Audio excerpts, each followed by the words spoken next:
Halo semuanya, Assalamualaikum warahmatullahi wabarakatuh. Jadi ini saya baru sepedaan pagi ya, melihat di kolam ikan. Dan di video ini saya ingin membahas tentang fenomena mahasiswa ketika kuliah online. Ada yang ya kalau menurut saya memang ditinggal ya. Jadi buka ruang sinkronnya, entah itu via Zoom, Webex atau Google Meet, terus setelah itu tidak kelihatan. Nah itu, jadi ciri-cirinya seperti apa? Jadi kemarin waktu pelatihan pekerti itu ada salah satu dosen yang kita kan diminta untuk sharing ya pengalamannya ketika mengajar. Nah itu ya mungkin sama seperti saya juga. Jadi kadang-kadang itu iseng, waktu kuliahnya sudah selesai, roomnya masih sengaja dibuka.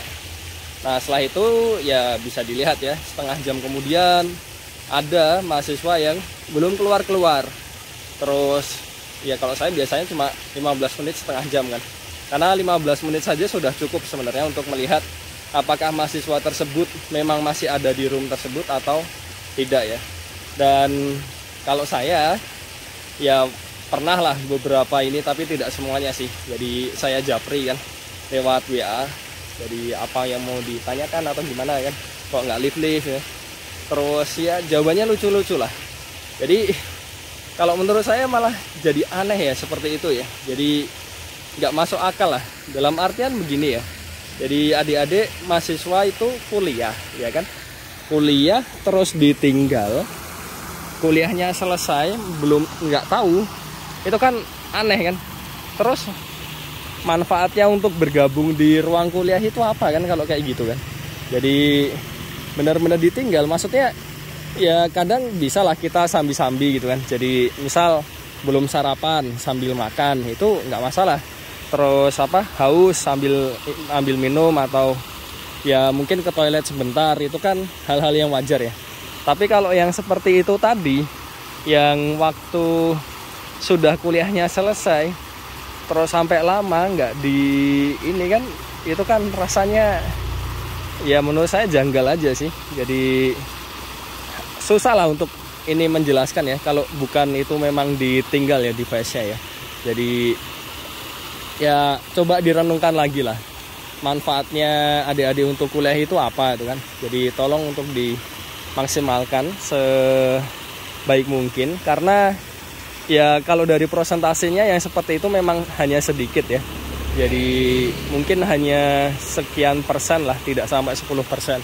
Tapi kan tetap saja jadi fenomena yang ya janggal aja. Karena sekali lagi itu tadi ya, ketika bergabung tapi ditinggal lah, terus manfaatnya bergabung itu apa kan. Jadi dari sisi materinya, penjelasannya tidak bisa dapat, apalagi memanfaatkan itu untuk kesempatan bertanya kan.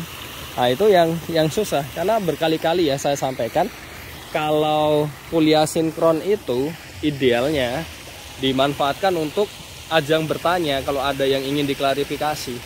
Jadi kalau ikut kuliah ya seperti itu tadi, terus ya gimana bisa memaksimalkan ini ya tadi ya. Jadi tidak bisa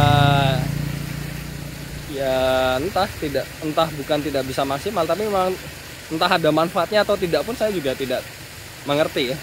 Karena ya sekali lagi kan, ketika kita berkuliah itu ya meskipun online seperti ini ya, kita tempatkan posisi kita ya memang berkuliah ketika adik-adik masih jadi mahasiswa kan.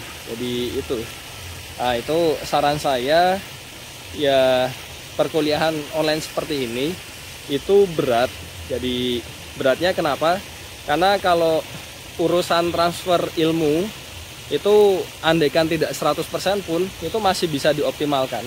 Tapi yang jadi masalah adalah bagaimana cara kita membentuk sikap. Nah itu yang sulit kalau menurut saya pribadi untuk dibentuk ketika perkuliahan online seperti ini kan. Jadi ketika ada mahasiswa yang ya seperti tadi kan, AFK, kuliahnya selesai nggak tahu, nah itu ya apa ya, itu bukan sikap yang baik lah. Dan khawatirnya kenapa sampai saya japri seperti itu, itu bukan masalah saya marah atau bagaimana ya, tapi karena saya sayang kepada adik-adik semuanya kan. Karena itu adalah suatu sikap atau mungkin bisa disebut akhlak juga ya. Jadi kalau misalkan itu terbentuk, terbiasa seperti itu terus-menerus, itu kan sama saja mencurangi kan. Jadi ketika adik-adik masuk di kelas tapi sebenarnya tidak di kelas, ya kan berarti kan sama saja curang kan. Nah, perilaku yang seperti itu tentunya tidak akan baik untuk masa depan adik-adik semuanya. Jadi dimohon kalau misalkan ketika kuliah online itu ya kita coba maksimalkan dan kita cobalah sedikit-sedikit meskipun susah ada unsur ini tadi ya. Jadi membina dari sisi sikap tadi ya. Oke, jadi mungkin itu saja untuk video kali ini. Ya, saya tidak bermaksud untuk menyalahkan atau bagaimana, tapi bagaimana caranya lah kita bersama-sama untuk memaksimalkan perkuliahan online ini yang semoga saja segera berakhir dan tidak hanya memaksimalkan transfer ilmunya saja tetapi juga pembentukan sikap tadi. Oke, jadi itu saja untuk video kali ini. Terima kasih sudah menyimak. Wassalamualaikum warahmatullahi wabarakatuh.